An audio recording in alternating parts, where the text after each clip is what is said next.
मुकेश एक गरीब घर का लड़का था। वो अपनी बीवी पूनम और बेटे चीकू के साथ रहता था। वो मिट्टी के बर्तन बनाया करता था।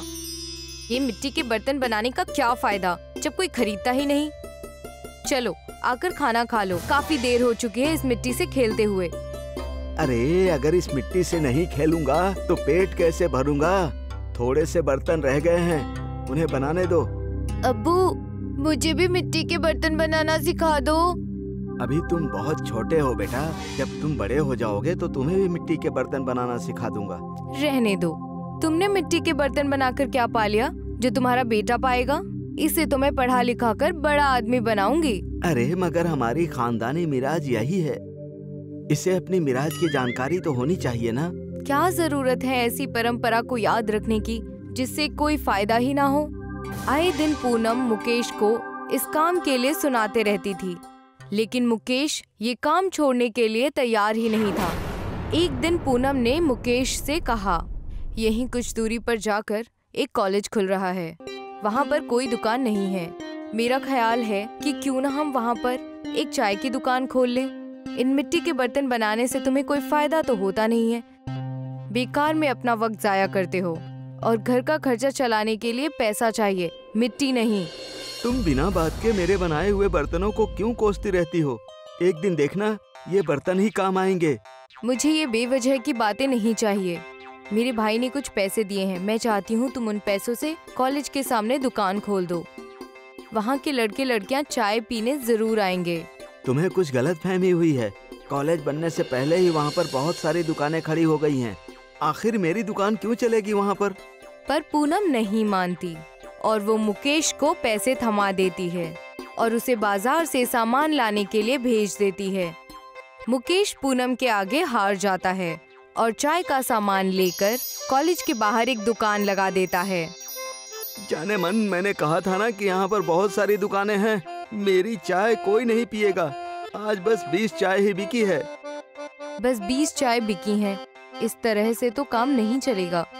इससे तो जो खर्चा है वो भी पूरा नहीं होगा। चीनी इतनी महंगी हो गई है और पत्ती का तो कोई जवाब ही नहीं। अरे वहाँ पर इतने सारे लोग चाय बनाकर बेचते हैं, कुछ तो कॉलेज के अंदर भी लेकर जाते हैं। अब लोगों के ऊपर मुनहसर करता है कि वो किस तरह की चाय पीना चाहते हैं और किससे पीना चाहते हैं। मेरी चाय बिकती ही नहीं है, मगर तुम्हें तो मुझे चाय की दुकान पर ही बिठाना है। मैं अच्छा खासा बर्तन बनाने का काम कर रहा था, मगर तुम्हें वो पसंद नहीं आया। अब्बू, आप आ गए। आपने मुझे पिछले हफ्ते वादा किया था कि आप मुझे बर्तन बनाना सिखाएंगे, पर आपने तो मुझे सिखाया ही नहीं। रुक, अभी सिखाता हूँ। मुकेश चीकू को चाक चलाना सिखाता है। वो अपने नन्हे नन्हे हाथों से बर्तन बनाने की कोशिश करता है। वो उसे सिखाकर अगले दिन अपने दुकान पर चला जाता है। जब वो चाय की दुकान पर अपने ग्राहकों का इंतजार कर रहा था, तभी चीकू दौड़ा दौड़ा वहाँ पर आता है। अब्बू, देखो मैंने क्या बनाया है। अरे ये तो इडली जैसा कप बन गया। मैंने तुझे इतना अच्छा कप बनाना सिखाया था, मगर तू ये क्या बना कर लाया? अब्बू, मुझसे ऐसा ही कप बना है। कोई बात नहीं बेटा, अगली बार फिर कोशिश करना तो अच्छा कप बनेगा और एक दिन तुम अच्छे बर्तन बनाना सीख जाओगे। छोटी चीजों से ही शुरुआत करनी चाहिए बेटा। चीकू वो इडली के आकार वाला कप वहीं पर रखकर चला जाता है। तभी एक आदमी चाय पीने आता है। अरे जनाब, एक कप चाय बनाना और मिट्टी के कप में देना। देखिए जनाब, मेरे पास मिट्टी के बर्तन नहीं है, बल्कि डिस्पोजेबल हैं और मैं उन्हीं में सबको चाय देता हूँ। अरे क्यों झूठ बोल रहे हो भाई, यही तो रखा है कप। अरे ये तो मेरे बेटे ने बनाया है। अरे ये तो बहुत ही खूबसूरत कप है, बिल्कुल इडली के आकार का। मुझे तो इसी में चाय पीनी है। मुकेश उस आदमी की जिद की वजह से उसे इडली के आकार वाले कप में चाय देता है। उसे इडली के आकार वाले कप की चाय बहुत अच्छी लगती है और वो कॉलेज के सभी लोगों को उसके बारे में बताता है। सभी इडली के चाय की ख्वाहिश लेकर उसके दुकान पर आते हैं। अरे पूनम, आज तो कमाल हो गया। सब उस इडली जैसे कप में चाय पीना चाहते थे जिसे चीकू ने बनाया था। अब मैं रात को इडली के आकार का कप बनाऊंगा और सुबह उसी में सबको चाय दूंगा। इससे मेरा कारोबार और भी ज्यादा चलेगा। अरे वाह, इडली वाली चाय, ये तो अलग ही स्वाद आएगा।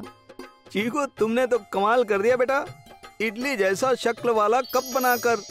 बेटा किसका है? मैंने कहा था ना, हमारा बेटा एक दिन बेहद मशहूर बनेगा। देखो, उसने तुम्हारे चाय की दुकान में कितनी मदद की है। सब उस कप को इडली समझकर उसमें चाय पीते हैं। एक अलग ही मजा आता है उसमें चाय पीने में। हमें भी तो पिलाओ इडली वाली चाय।